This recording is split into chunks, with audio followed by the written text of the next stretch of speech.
Okay, so Kant part two. So today, finally, right, in our quest, we're going to figure out finally what is the good and what does our reason tell us. We were not clear last time. I hope you remember, right? We were talking about different scenarios and we realized, oh, okay, it's not necessarily helping others. It's not necessarily, putting myself aside for the other because it's still happiness, right? And happiness does not coincide necessarily with morality. You can please someone, sacrifice yourself for someone in a deeply immoral way, right? Remember that driving your friend to the bank so they can rob it, right? So here you're doing something against yourself, you're not happy about it, but they beg you, and so you want to please them and you're doing something for them. This is not necessarily going to be moral. So we know morality, certainly not my happiness, we know that already, not even the happiness of others. So what is the moral stance, right, that we naturally have within us? Right now, remember, Kant, the reason he's writing this whole book is that we have the voice of reason, but most of us have forgotten what it sounds like, and that's why we can't identify it. And most of us are just mixed up between different instinctual drives, right? The instinct says we usually just follow our instincts, and we have in a way forgotten what the voice of reason sounds like, even though it's still talking, but it has become such a whisper now because we have been, like Karuchi said last time, we have been feeding the wolf of instinct, right? So the reason he writes this book is for us to really start recognizing what reason is saying. He's going to tell us here what reason is standing up for, what reason is going to point out to us. He's going to tell us here so that we can begin to hear it, right? So Kant is not telling you what to do. Let me be very clear. Kant is at no point in the text is he saying, do this, don't do this, do this. He's not, right? He's not God trying to legislate for us. He's just saying, look, you have innate morality, right? What all I'm doing, he says, is teaching you how to hear more clearly that voice which is already within yourself. Okay, so are you ready? Is everyone ready to hear that voice? Or put your hand on the screen if you're ready to get to that. What is the voice of reason going to be saying to us? All right, so let's go to page, first of all, 34. Short introduction first. This is the first line I made you read for the second part. So everybody with me, here philosophy, put your hand in the screen if you're with me, top of 34. Okay. So here he begins, right? Here philosophy is seen, in fact, to be put in a precarious position, which should be firm, even though there is neither in heaven nor on earth anything upon which it depends or is based. So Kant is telling us, my philosophy, you cannot find it in heaven, you cannot find it in earth, what I'm talking about, right? So morality, right? Heaven is not going to help you, earth is not going to help you. Okay, so let's talk a little bit. What does he mean by heaven? He's trying to be poetic, right? So what does he mean by heaven here? What do you think? Metaphysics? Explain, because he's doing metaphysics, right? So Sorry. I guess Earth is like purely related to like I don't know. It could be related to. I'm misremembering the reading a little bit. It could be related to something like what they were saying for Plato, right? Like there's like stuff like solely concerned with like the baser instincts, right? And there's other stuff with concerns with actual philosophical thinking, right? So it could be like, for example, instinct versus reason. but here, no, because instinct versus reason is faculties within us. This is us. But he's saying we are caught between heaven and, in other words, our morality is found neither in heaven nor earth, but within us, right? So I want to clarify, what is this heaven? What is this earth, right? So you're not yet there, Sarkeesian. Anybody want to help Sarkeesian with what does this heaven refer to? And just being poetic, right? What does earth refer to? Where have philosophers or people, humankind in general, tried to find where is good and evil? What have they based their views of good and evil before? A materialistic ideal, says Kanai, body and mind. Um, so you guys are, yes, I've indoctrinated you with Plato, and now you're thinking everything in terms of Platonic distinctions. Think about this. Who was teaching morality before Kant arrived on the scene? Thank you, Kanai. Okay, God, right? Heaven. He's referring here to religion. So he's saying we will not find this morality in religion. God cannot tell you what to do. The priest cannot tell you what to do. Scripture cannot tell you what to do. The law of morality is engraved on the tablets of your heart. You don't need scripture to tell you what to do. You don't need God to tell you what to do. And very often, and Kant I think is aware of that, even when you read scripture, sometimes scripture can lead you to do something immoral, right? There's a lot of immorality in scripture, even in God, right? When you read some of those stories. So if we follow blindly scripture, there's going to be many times where scripture is going to hurt our moral instinct, not instinct, our reason, right? If you're really reading scripture and you're attuned to your moral, to the voice of morality within yourself, you're going to have problems, right? Because many times in scripture there are moments which go against the moral law, right? Which is inscribed within us. So even scripture is not completely reliable, right? I mean, if you read scripture, I'll just be very clear, right? Scripture has, genocide. Scripture has the oppression of women. Scripture has slavery, right? Scripture has racism, ethnocentrism, patriarchy, right? There's a lot of issues with scripture, right? And so, in a way, Kant is saying scripture is deficient, cannot help us. The only true, reliable source of morality for Kant is you, right? Interesting. Now, nature. What does he mean by nature? Sarkeesian, do you want to try that one? Sorry, I wanted to ask, so does that mean if heaven is like scripture and all that stuff, earth, he's talking about the legal and governmental institutions and laws here? Yeah, so you could say that, right? Earth could be a society, the laws of society. And again, he's going to say even those laws can become immoral. We see that in certain governments where, I mean, we see this sometimes even in our own government when it starts to step a little too far, right, into when it creates laws which go against human rights, right? So you could say that. Or I would suggest this could be also what philosophers called nature. So many philosophers thought that we ought to follow nature. Nature ought to be our guide, right? But nature is also pretty ruthless, right? The weak get killed by the strong, right? Everybody's eating each other. So really Kant is emphasizing, really there is nowhere we can look except within ourselves. Let us stop looking outside of ourselves, whether to God or to man, right? Or meaning society. We need to really, really go back because it's right here buried within us, but we need to learn to listen to it and we need to learn to identify it. Okay, so that's what we're going to do now. Go to page 35. This is where he's going to get into that.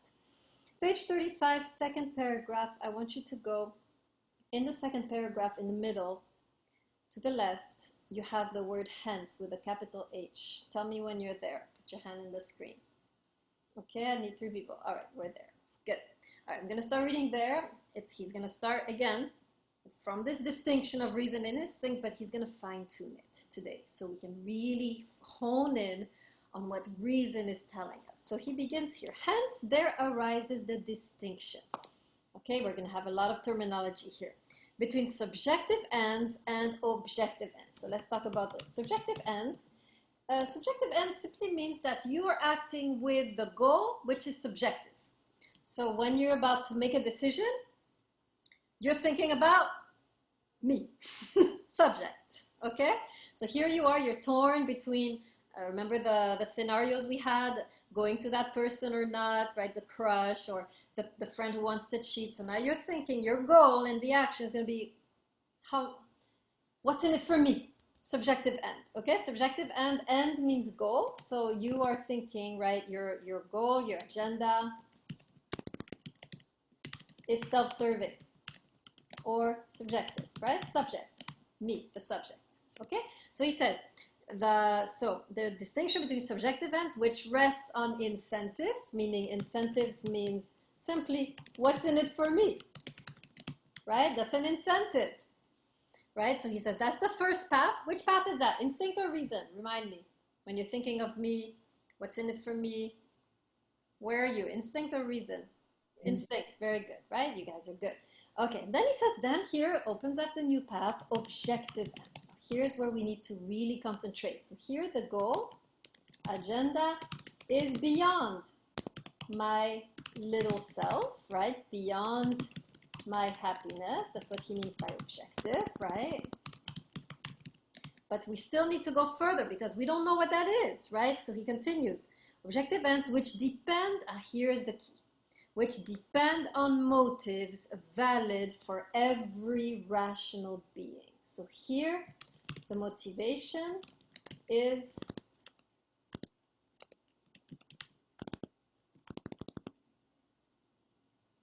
am I protecting the rational being? Okay, so we have to, so Kant is saying two things, right? He's saying first, when we make a decision, moral decision, we are torn between two voices, subjective, objective, instinct, reason, right? Instinct gonna think, what's in it for me? Now reason, now he's getting more precise. He's gonna think what's in it for every rational being, okay? So in other words, as you're about to act, you are thinking of the rational being that you're dealing with. By the way, rational being is the other, but also you. Now we have to go further. What does it mean to take into consideration the rational being as you're about to act? Okay, so let me write this down. As you're about to act, you stop and consider the rational being in front of you and also within you, yourself, right? Okay, this is what you're doing, right? So reason, what reason is doing is you're about to do something and reason is going to stop you and be like, consider this rational being you're dealing with and the rational being also that you are. Okay, now what does this mean to consider the rational being? So he goes further, right? We need to figure out at this point, this is like a detective, right? We need to figure out what does Kant mean, right, by rational being? If we have to stop and if reason is that which in us stops and considers, asks us to consider the rational being of the person in front of us or the rational being within ourselves that we are, what does it mean to see someone as a rational being? That's the question. Everybody following me so far? Put your hand in the screen if you're with me. Okay. Now he has a definition of the rational being. Last paragraph. Now I say, are you there? Put your hand in the screen. If you're there, now I say, okay. Definition here, rational being. Now I say that man, and in general, every rational being. Here's the definition. What is a rational being? He says this, exists as an end in himself and not merely as a means to be, okay, hold on, I'm trying to write this, to be arbitrarily used. Okay? That's the definition of rational being. A rational being, to see someone as a rational being. That's what Kant is saying. Reason is telling you to do. Reason, as you're about to act, tells you, wait. This is a rational being, right? So to see someone, but what does it mean? This is a rational being. To see someone as a rational being is to see them as having value in themselves and not just value for you. Is to see them as something that you cannot use as an object for yourself. Okay, this is a simplified version, right? Rational being, that which you cannot use like you do other objects, right? Everything in the world around us, we use. I use the pen, I use the book, I use the lamp next to me, I'm putting on the clothes, I'm using them, I'm using my car, I don't have a car, I'm using my bicycle, I'm using my house, I'm using the food I'm eating, right? We are living in a world where everything is under our fingertips and we use it. There's only one being in the world which should not fall under that category, and it's a human being. And this is what reason is telling us. Reason knows, right? Instinct is all about using. I take this, I take that, I take this, I take that, and it makes me happy. I'm riding my bike, I'm happy. I'm eating, I'm happy. I'm writing, I'm happy. Instinct is all about using, taking. Reason, however, is the part of you which tells you, here you cannot take. Here you cannot have. Here you cannot control. Here you cannot possess. This is not an ordinary object. This is a human being. That's what reason is doing. It's an alarm system. As you're about to reach and use someone, control them, manipulate them, lie to them, kill them, right? As you're about to cross that boundary, right? And take them as an object instead of respecting, this is the word we're going to come to in a second, respecting their humanity or their dignity. Reason is this alarm system within you, which is telling you, here you cannot touch, here you cannot take, here you cannot control, and here you cannot possess. Every one of us has this alarm system. You know, as you're about to use someone or manipulate them or lie to them, which is the same thing, or try to possess them or control them, you have this voice should be making you uneasy, right? Are you hearing me? Is everybody following me so far? Right? I'll get to you in a second, Sarkeesian. Let me just summarize what I just said, right? So, reason, let me just write this down here in the, I'll get to you, Kanai. Very good question. Reason is the alarm system, right, in our beings, which signals that a human being is not an object that we can use, control, possess, manipulate, and variations of this, right? Lie to, cheat against, cheat. What's the verb? What's the preposition? Cheated on, cheat on. Oh my God. Kill, right? This is all variations of this control, manipulation, possess, right? That's what reason is. And let me just finish and then I'll get to your questions because they're really good, both Kanai and Sarkeesian. This alarm system, which signals here you can have everything here, which makes a stop, right? This alarm system, which puts a limit on what we can possess, right? Control, have, and use. This is the essence of respect, right? So Kant's definition of respect is, when I see you, I curb my desire to possess you and use you. And as I am acknowledging, accepting this limitation on myself, as I am not crossing that line, I am respecting you, right? To respect someone is to, how do I put it? To respect someone is simply to abstain, is to curb your natural instinct to use, possess, have, and so forth. Okay? I think I wrote it down, Akire. Yeah, let me write it down again. Respect is that which, to respect someone, let me write it down here. To respect someone is to refuse to use them or manipulate or control them, etc. Right? It is that limit that we put on ourselves. When I see, I take everything in the world for myself, but you, I don't. You, I respect you, right? So to respect someone is, you're tempted to use them, right? Maybe. I mean, and you know, there's so many ways we do this, right? We become friends because they have a car, or because they're popular, or because they're hot, right? Or we date them because we're bored, because we're lonely, right? All of these are ways, right? Especially in the romantic realm, there's so many ways that we really just use each other, right? And Kant is saying to respect a human being is to tell yourself, here, I will not use that person. I will curb my desire to possess them. I will curb my own happiness for the sake of their dignity. To respect is to curb my instinct, right, for happiness for the sake of their dignity. So I want to have you for one night, right? But I'm not going to do that because I respect you, right? I want to lie to you right now, but I'm not going to do that because I respect you. I want to cheat on you so bad, right?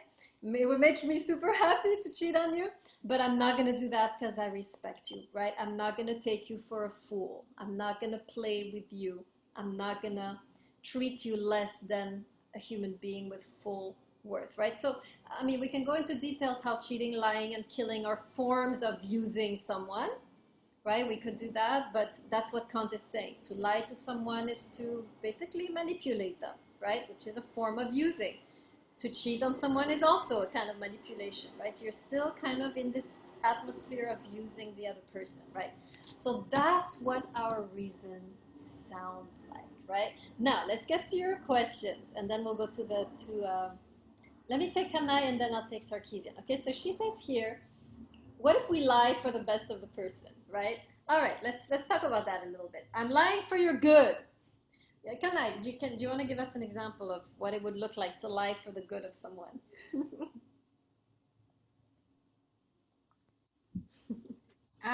Okay. So, I'm trying to think of an example. So, if a person is temporarily ill and we know that they're going to overcome that illness, and we know that if we talk about this illness to our significant other, then that will cause them some kind of pain. So, we don't want to put them through that. So, we hold that within ourselves even though they know, okay, if we've been to the hospital to take care of our well-being and they asked us the question, like, what's the outcome, what's going on, and we lie to them and say everything is perfectly okay. But we do know that that was a lie and that we held back from telling the truth because we don't want to put some kind of depression on the person we care for. But you said you were gonna get better, so why not just tell them I'm bad, but I'm gonna get better? Well, because what if the person is a very sensitive person, and we just don't want to cause them that temporary um, state of sadness? All right, all right. What do you think, guys? Is this lie? Is this in a way affecting the dignity of the person of your partner, right? You're sick, you don't want to tell them, right? That's it, right? And so are you in a way um, hurting their dignity when you're lying to them? What do you think? Agira is nodding. Agira, tell me. Okay, so this is coming from an actual person in this point of view. So back in high school, both my parents were diagnosed with cancer within 6 months of one another. So my mother doesn't want my feelings to get hurt that, oh, they can't afford, because I went to private prep school. Like thank you. I had it, I had it all, and they didn't want to break it to me. So, because they were going to they were going to put me in the local public school, all this. So they hid it from me for 6 months. And I knew, I'm not stupid. Like, I knew what was going on. Like, I was one step ahead of them. And eventually when they told me, I was like, yeah, I was one step ahead of you. But it just sucks to be on the receiving end of it, because it's like, wow, you couldn't respect me enough to just straight up tell me the truth. You had to go behind my back and do all this without me, when literally, sure, I would be upset, but there's nothing you can do about it. It's not like you intentionally caused yourself to get cancer. So it's like, what's the point of hiding it from me? I understand you were trying to save my feelings, but at the end of the day, I'm still going to find out. Very good. I'm putting here in the chat, respect, abstain from controlling, right? Too often we want to control how much the other knows, how much they're doing, right? Even if it's for their good, any type of control is dehumanizing, even if it's for their good. That's why, very often as parents, right, we want to control our children until they're like 40, right? And it's for their good, and we're doing, right? Any type of control after a certain age, right? Once the person has come of age, right, it's become an adult, any type of control is still dehumanizing, even if they're right, even if it's for their own good. You're still belittling them, like Agira said so well, right? She felt like they were belittling her in a way, making her less than what she is, even though. So I think that's where, does that make sense, Kanai, a little bit? Yes, okay, good. So this is right, what Kant is saying. Remember, the happiness doesn't matter. Happiness is not what should be guiding us, right? The dignity of the human being is what matters. And so you take that dignity very seriously, and you protect it, and you safeguard it, and you cultivate it through your behavior towards that other. And that other is never someone you can control, even for their own good.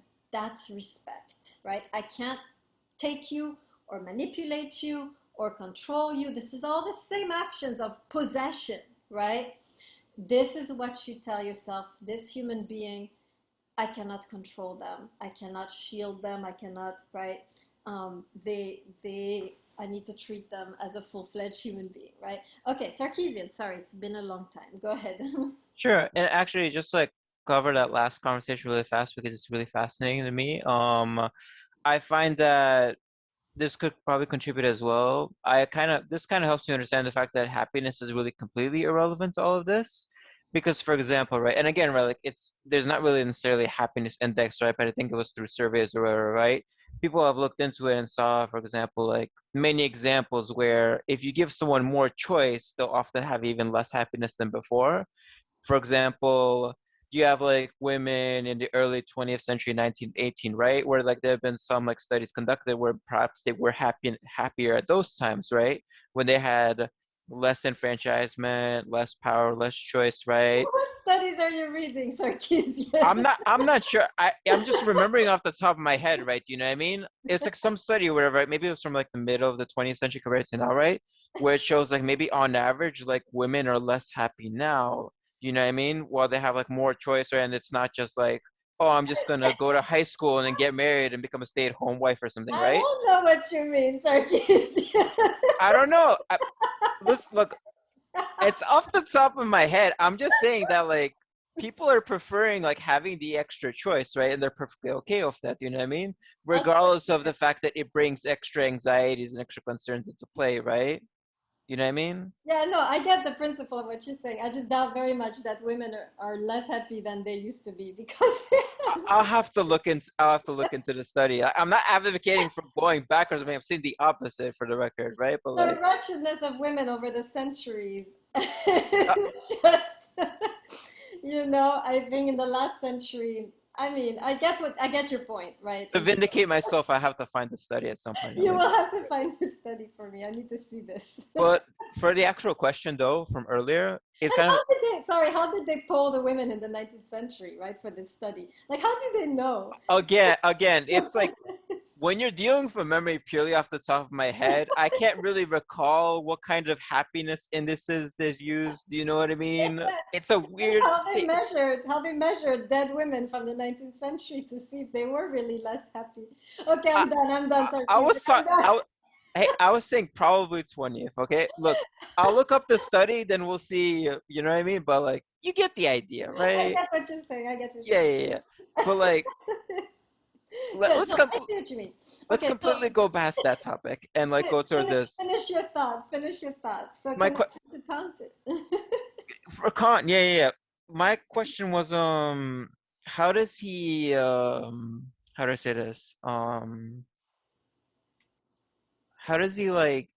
I don't want to say justify, right? But how is this compatible with like and again, this is like going back to the idea, right, of like, let me scroll up in the chat just so I can have the specific thing, right? Having this like this reason existing for everyone regarding rational beings and not using them as objects, right? How is this compatible for him with regard to it, with like recognizing the existence of, for example, sociopaths, right? Yeah, Where like, I always and get like, that question. and like, for example, right, like I could ask that and I can understand, right, for example, like, and I don't think this response is what he would give, right? But one person could give the response just saying sociopaths just have something wrong with their brains. So they're the exception, not the rule, right? We don't use them for this example, right? But I feel like with Kant, right, the problem is, and this was like extending to another question I had that I can kind of just like really quick shoehorn into here as well, right? I don't think Kant ever really cares about brain chemistry or evolutionary biology. You know what I mean? Because like another question I would have had would have been like that original argument, right? Of like, is everything influenced by happiness or does reason play into it too, right? I feel like a lot of people could argue potentially even the reasonable, like the reasonable, reason-esque, reason-related motivations we seem to have, right? That are like away from instinct themselves. Someone could argue it's like for the sake of like evolutionary biology, right? Like at some point it was like, well, if our brains work this way, right? we become more sociable, the herd survives, we get to kill more tigers, survive longer, do you know what I mean? More reproduction, positive. So we get to keep those traits, right? And I would say personally, at least, and I probably Kant would say as well, right? The human mind is more complex, right? But so like that, like we could think for ourselves, right? Instead of purely being in terms of like what can like advance the herd now, right? We have all these different extraneous things like mathematics and stuff, right? Which show like we really have like diverse minds. We don't just think purely in terms of those things, right? So I can also argue that we have complex minds, but at the same time, it's like, okay, it's not about people's brains being wrong with regard to sociopaths. So going back to it, how would Kant respond to that? So you have two overlapping. So I'm going to answer both, right? I'm going to start with the second point you make with this evolutionary thing, which is a common argument about morality. It says morality is ultimately there for survival.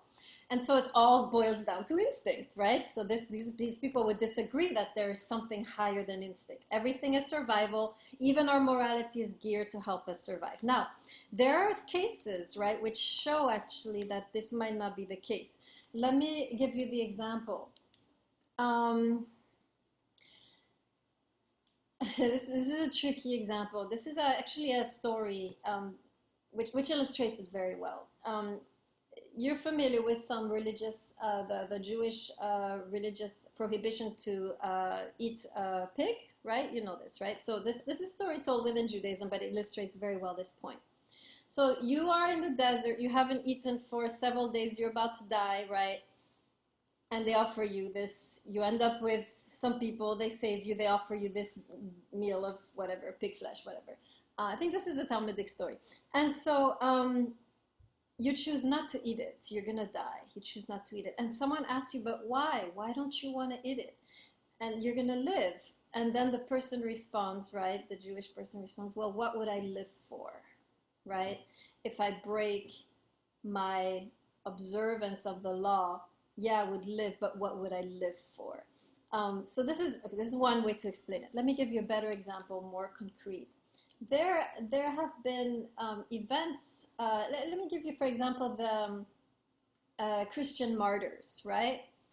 They believe in God a certain way, right? And they're about to be killed for it, and they refuse to change their view, right? They all go. I mean, we know that in the Middle Ages, early Middle Ages, hundreds and hundreds of thousands and millions of Christians were being given to the, what do you call that, in the circus, the Roman circus, and so forth.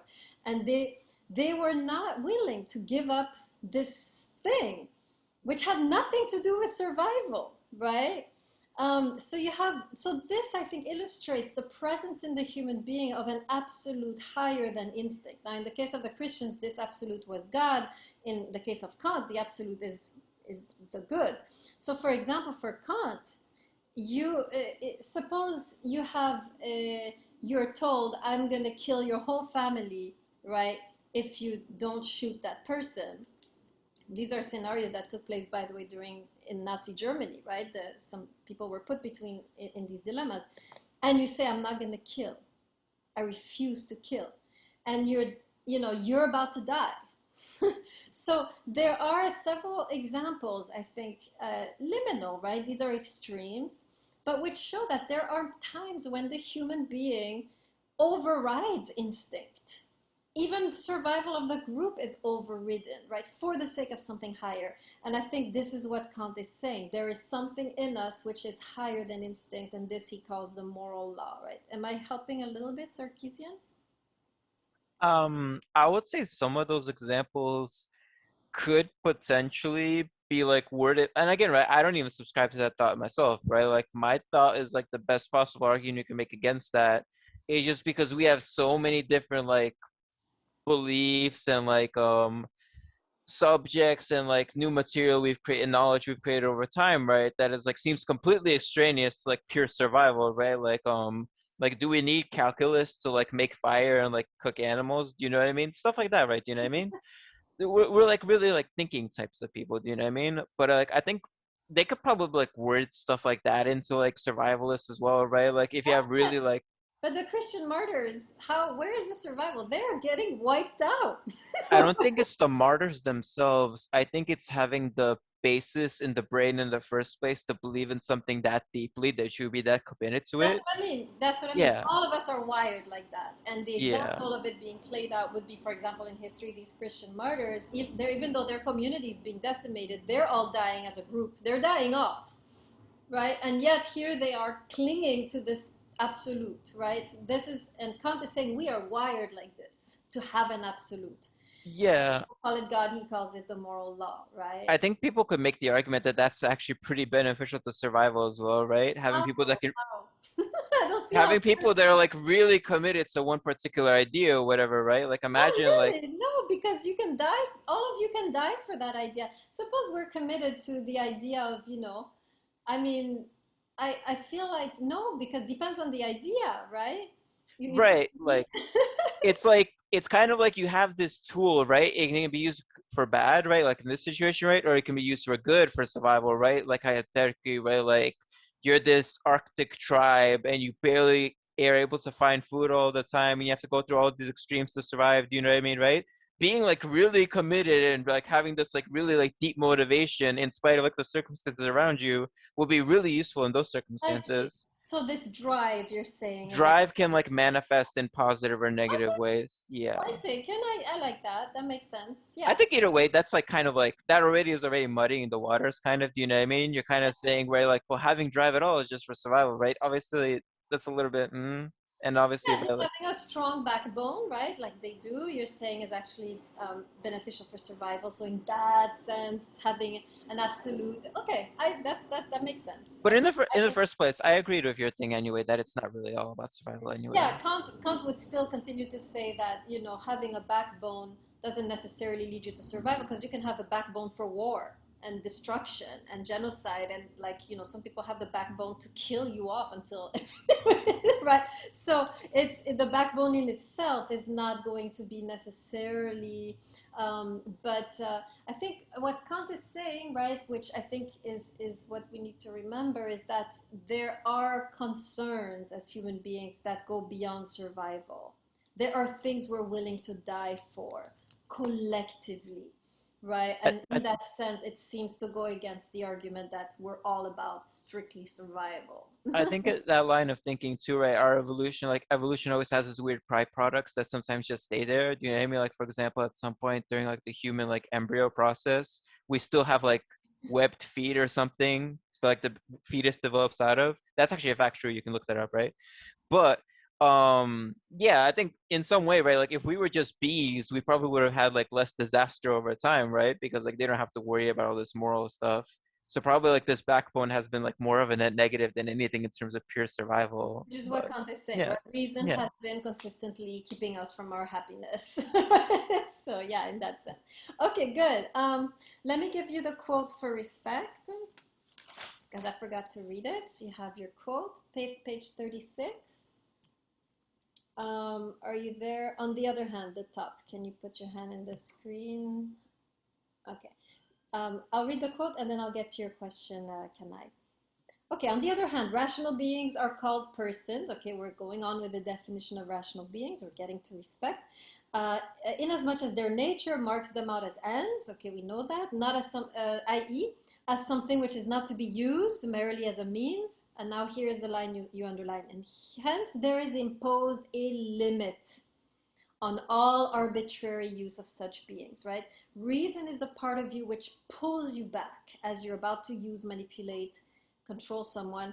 There has to be a limit on your power, right? In order to be moral, you should be able to accept that here I cannot cross this line, right, with this person.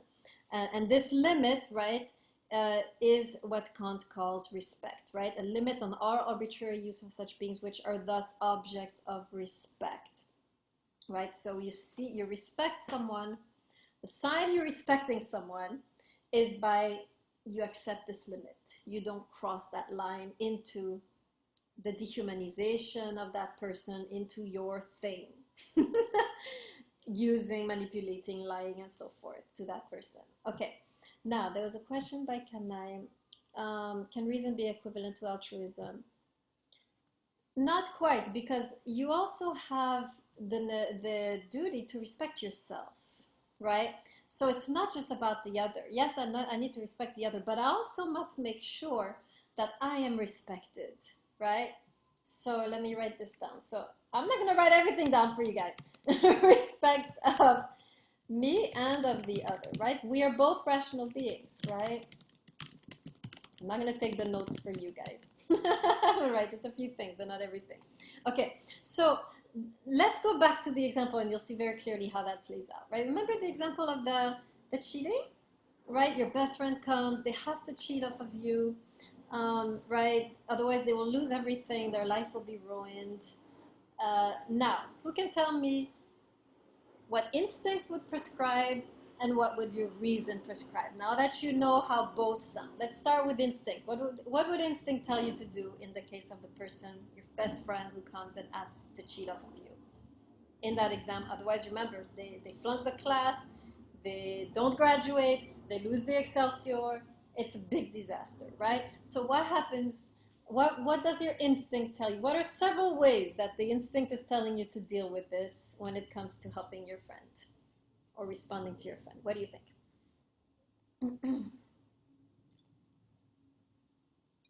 Come on, that one's easy. Instinct is easy. Okay, we have a 4 and then Sarkeesian. Go ahead, 4. So I would think that first I would think about myself. I would think as I would not do it because it would not benefit me. Okay, good. And then That means you're a thing, little more I can sophisticated. also say I can help him Yeah. because it's not a big of a deal and I'm helping a friend. Okay, very good, right? Instinct, 2 paths, right?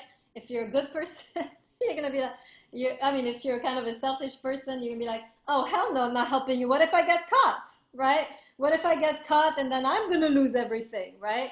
My Excelsior and everything, right? So that's one way. Instinct can also be very altruistic, to use the term that Kanai was saying, right? Okay, I'll help you because I know it makes you happy. It will help you keep all these advantages and you're going to be happier, so I'll help you. Both of these are instincts, right? Now, here's a tricky one. What would reason say? Now you should be able to respond. What would reason say? Sarkeesian, you want to try that one? I think I can hypothetically say so. I'm immediately like looking at this, right? I'm immediately thinking like the idea is like if you help your friend, that's instinct. If you don't help your friend because you have a principle about like the morality of cheating or whatever, right? And that's reason or something. Do you know what I mean? Well, what exactly is this principle? Break it down for us. What is I your... I was going to go the route of saying even if you let your friend cheat, it could still be invoking reason. Okay, why? Tell me. How would that work? Um, so the way I see it is like, right, this is like purely from my perspective, right?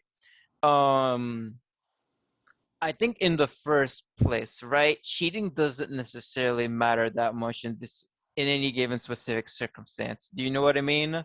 Like people cheat off of stuff. It's kind of like eventually it'll catch up with them. Do you know what I mean? They happen to cheat on one test here or another. It's not necessarily going to like disrupt the entire educational system or something, right? Eventually, You're talking like an instinctual being. I'm just kind of building up towards it, right? I'm just saying, right? Like fundamentally, like a cheating in any given situation won't necessarily disrupt things. True, it won't. And additionally to that, right? Like it's like if people like are in those circumstances where they cheat, right? Which is specifically in this situation, right? They're in those circumstances where like things are bad and they have to cheat or whatever, right? It doesn't really like the idea of like this morality of cheating, right? Like to touch on that for a second, right? Since it's part of this, right? The idea of like there being a morality or like a reason for to like prevent people from cheating is that like you undermine the system, right? You're No, like, no, be careful, Sarkeesian. You're getting carried away. Just give me the simple argument why cheating would be rational. Remember, go back to the definition of rational. Rational is concerned with the dignity of the human being, both in you and in the other. How is cheating not going against either my dignity or their dignity? Or how is it going against?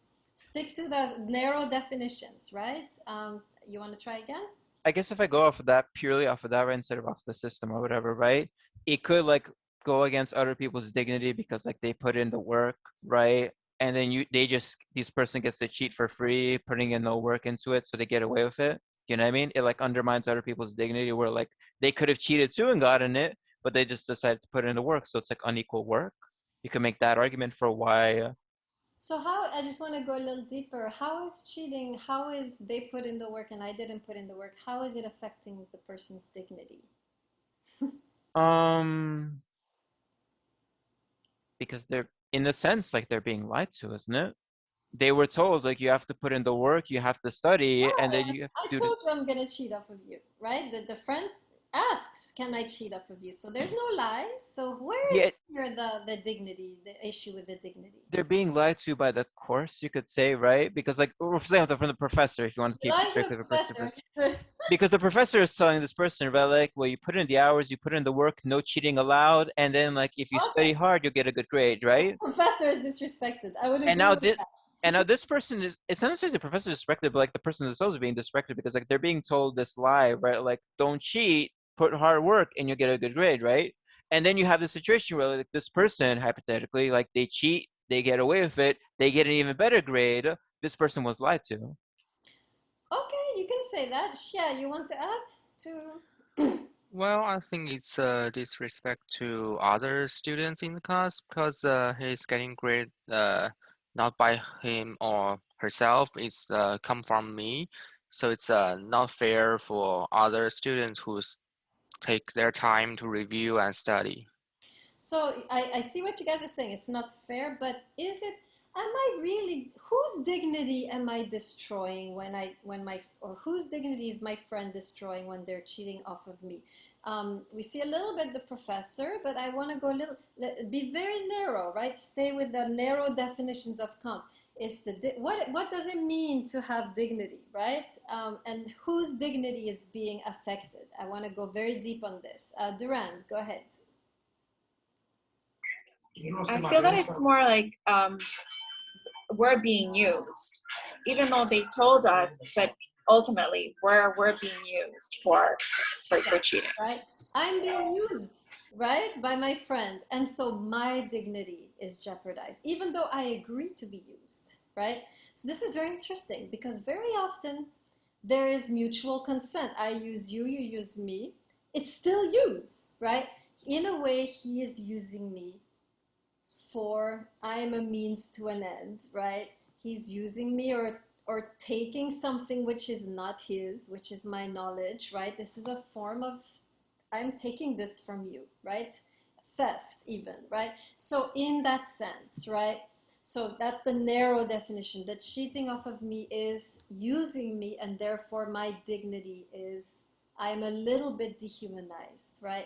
Of course, in the ultimate, it's not, of course, like Sarkisian is saying, it doesn't seem like a big deal, but still, anytime you are dehumanized a little bit, it is actually for Kant a big deal. Any dehumanization, no matter how small, is a big deal, right, for Kant. Ford, do you want to add something? Why is reason so important since it's not that useful as an instinct? I feel like the instinct is more, it brings you more happiness and it brings you, it's more like you can survive more off instinct than reason, right? I feel like reason is something that's not really meant for uh like this plane of view. I feel like reason is more of like heaven kind of plane of view. Actually, I like the way you put it because Kant uses the word kingdom. Kingdom of ends, right? He's alluding to the fact that we are dual citizens, citizens of this earth, instinctual, but also citizens of another reality. It's very Platonic, right? So Kant actually believes that we are dual citizens. On the one hand, we are on the earth trying to survive and be happy, but we also have a higher allegiance to something higher than just our survival. So yes, and you're right, this higher order is not useful for survival. It's not going to get you very far. The business person who says, I'm not going to do anything illegal, they're not going to get very far, right? In this world, to get very far, you have to continuously go against the moral principles, right? The more you go against morality, the further you get in this world. I mean, just look at the reality. Who is rich and how, right? So this is true. You're right. In this world, reason is pointless in terms of happiness and wealth and well-being, right? But Kant seems to be saying that there is something higher than happiness and survival, and we need to protect that. We need to stand up for it. We need to pledge our allegiance to it, right? Very similar to Plato, right? Who was saying we're in the cave, but there's something outside, but we are meant to come out of the cave, right? So this is you're really putting your finger on it very nicely, for that we are talking about belonging to another kingdom with Kant, right? We belong, it's like, for example, you are from America, right? And you go, say, I don't know, to communist North Korea, right? And things are done a certain way there, but as an American, you're not going to do it because, well, I'm an American, right? So because your allegiance is to whatever, the flag or the Constitution, right? So it's the same. Kant is saying we come from another kingdom, and we continuously need to pledge our allegiance to that higher order. Otherwise, we become just like the animals. We are not, what makes us higher than the animals is this morality. Does that make sense, For? So how does Kant know what this other kingdom is, since it's something? That's a good, that really good question. He knows from observing how we make decisions, right? He's observing that many times we make decisions that go against our survival. He's just observing, he's looking that there seems to be a voice, right, constantly pulling us away from survival. It's a phenomenological argument. He's observing human nature and noticing in himself there's always this pull, and therefore he deduces from that pull that there must be something more than just survival. And then he calls it the kingdom. But he simply says, from just my own human nature, I can tell that I'm made for more than happiness. That's all he's saying, right? Makes sense, For? Would you call this mindfulness? Yeah, you can call it anything. I mean, it's anything that's beyond the survival, that's the other kingdom, right? Anytime you have a concern that goes beyond strict survival. And Plato used to say, right, these are the ideals when you're concerned about justice for all. This is not about, right, or beauty. Who cares, right? Or true love, right? So, and Kant is saying the moral law, or religious people are saying God, right? We are wired like this. We call it different things. You can call it mindfulness, although mindfulness is not even about survival. It's contemplation, right? So you're not really trying to grasp anything. You're just still, right? So we're wired like this, that there's more in us than just eating. Does that make sense, For? Yeah, thank you. Okay, great. Let's see. Okay, Sarkeesian, last question, and then we'll have to conclude. Just a quick one. It's like what you were saying, right? Also, since the beginning of this series on Kant, Kant's whole idea is that we're not just doing things for happiness, right? We have reason in mind as well, right? It's not all purely instinctual. So isn't that a little weird if Kant also proposes the idea that any amount of dehumanization, like for example, the cheating scenario, right? Like you're in a bad situation, right? You're a close friend of mine. You can't study for this test, so can you cheat on me? And I say yes, right? Kant says, okay, by me letting you cheat on this test, on my test, then you're dehumanizing me, you're using me, right? Doesn't that view the relationship as like transactional? Like, doesn't that really like simplify it and completely ignore the fact that there's a lot of other thoughts going into play instead of just like expecting something back in return for that cheating instance or anything like that? So it's interesting what you're saying. So transaction is a little different from what he's talking about. Transaction means I give you this, you give me that. Dignity is not necessarily taken. Like for example, transaction, I can tell you, hey, I'll help you on your test if you help me with my groceries, right? This is no dignity. Dignity is not taken off when I help you study for your test and then you do the test and you help me buy my groceries, right? So we do all kinds of transactions, but when it becomes a transaction which goes against the dignity, like I for example, one example could be maybe, I want to be careful here, not offend anybody. Let me not say it. It's always better not to say it. But I think if you have a transaction where in a way, my humanity now, I'm giving it up for you, or my dignity, I'm giving it up for you. Like I'm giving up my dignity so you'll, well, so a lot of us do that, right? When we're in a relationship and we let, for example, the person trample over our dignity because we don't want them to leave us, right? And we think we'll be happy if the person stays, so we let them take away our dignity little by little, but because we feel we're happier with them in our lives, or we make them happy, this is a kind of bad transaction, right? Where my dignity now is being, it's not anymore like I cook for you and you clean, right?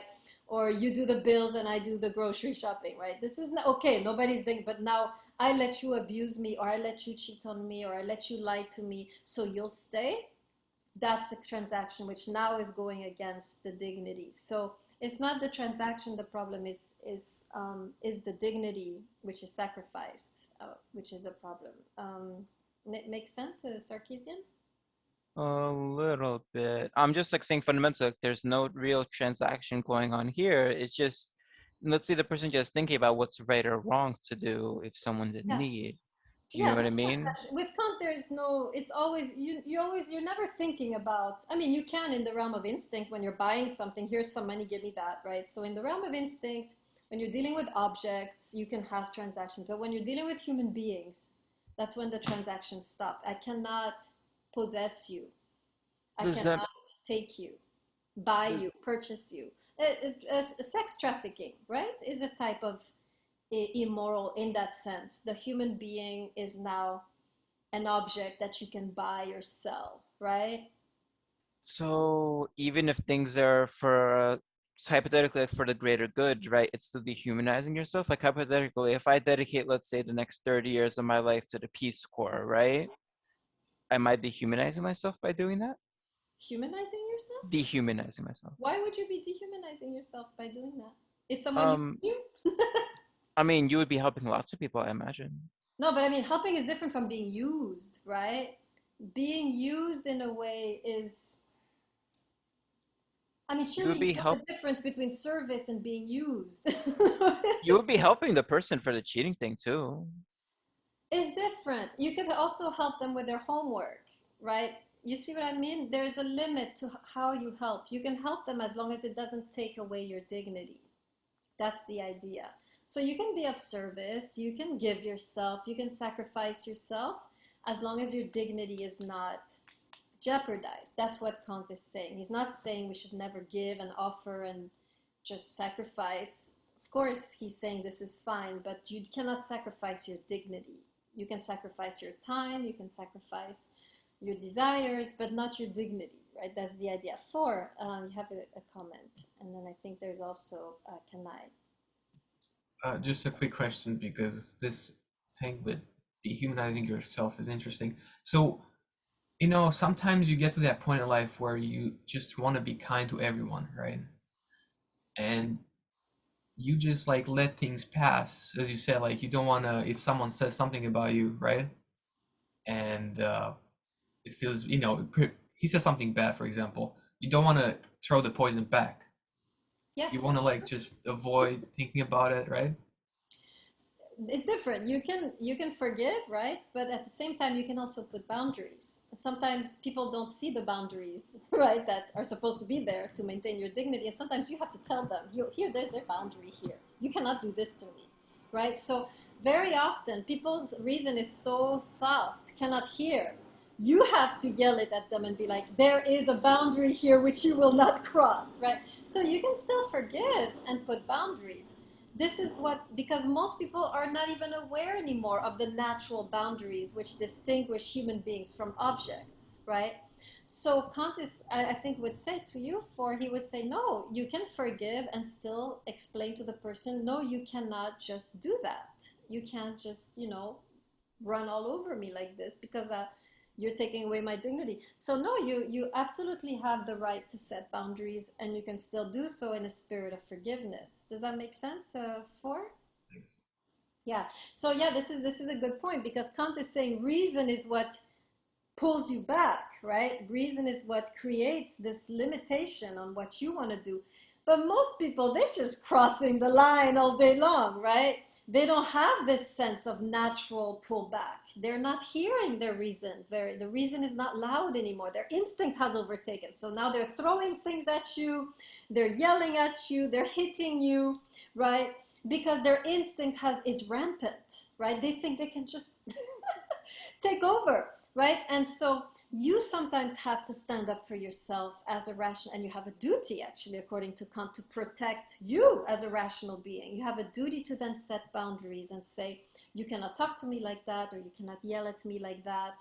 And I mean, you can say it nicely, please don't do this, please don't talk to me like that, right? If you're in a context of romantic relationship, you don't want to start giving orders, right? But you can make your case, right? You have a duty to not only protect the rational being in other people, you have to protect yourself also as a rational being, and create these limits and these boundaries and tell people this far you can go but not further, right? Makes sense for, I don't know who I'm responding to. Yeah. Okay. Can I go ahead? Professor, I want to know, on what basis does a person identify what is their dignity? Like, how can we tell, like, this is what dignity is? Because everyone varies from person to person. They have their own cultural influences.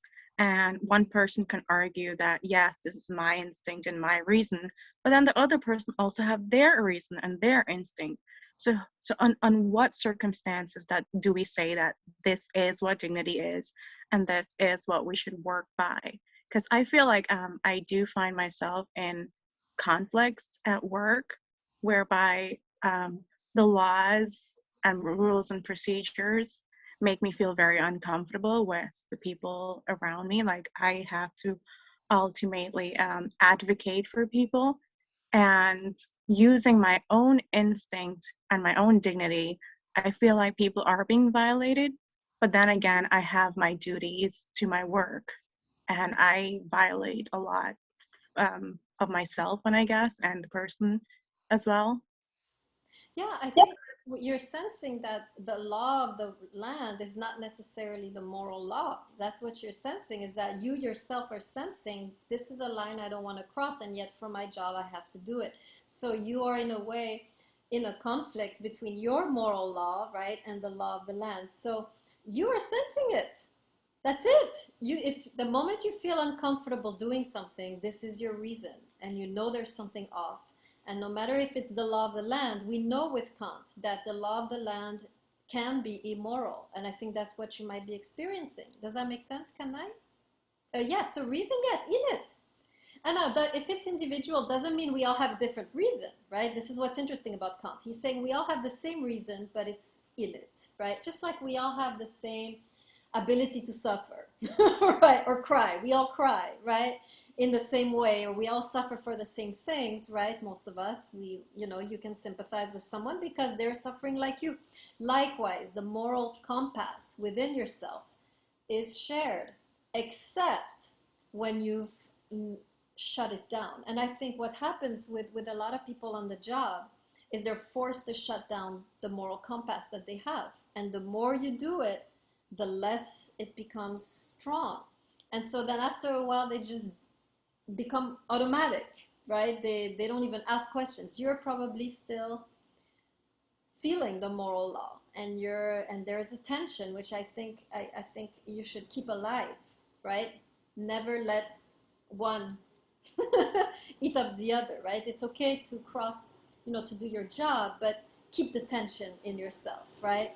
I think I would say that also for people who are in the army, right? You have to kill. That's your job, right? And what Kant would say, right, is like, okay, it's your job to kill, but remember that there is a moral issue there. Even though you have to do it, remember that there is a moral issue. It's still a problem, right? And I think there would be much less PTSD, right? Much less trauma from people coming back from war if they weren't forced to shut down their moral compass, if they were allowed to dwell in the tension and to realize, okay, I did something, here on the battlefield and now I'm carrying this and I have to find a way to atone for it, right, in a certain way, or find forgiveness. Just to not shut down when you start to shut down the moral law, this is when the psychological problems begin to emerge, right? So I would suggest, can I keep it alive, this tension? This is very healthy, right? What you're going through. Okay, great. Any more comments? Okay. Okay. Any more comments on what we did today? Okay. All right, great.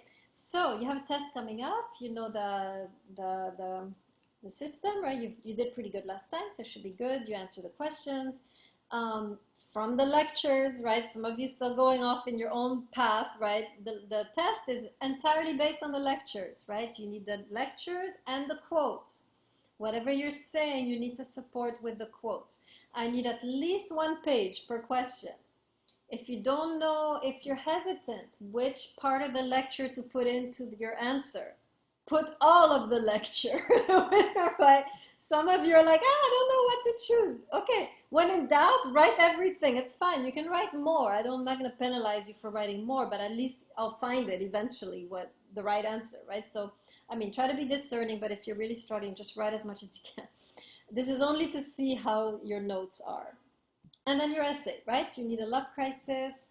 And then what did we learn this last 2 weeks with Rumi and Kant that can help that couple or that person, preferably yourself, but doesn't have to be.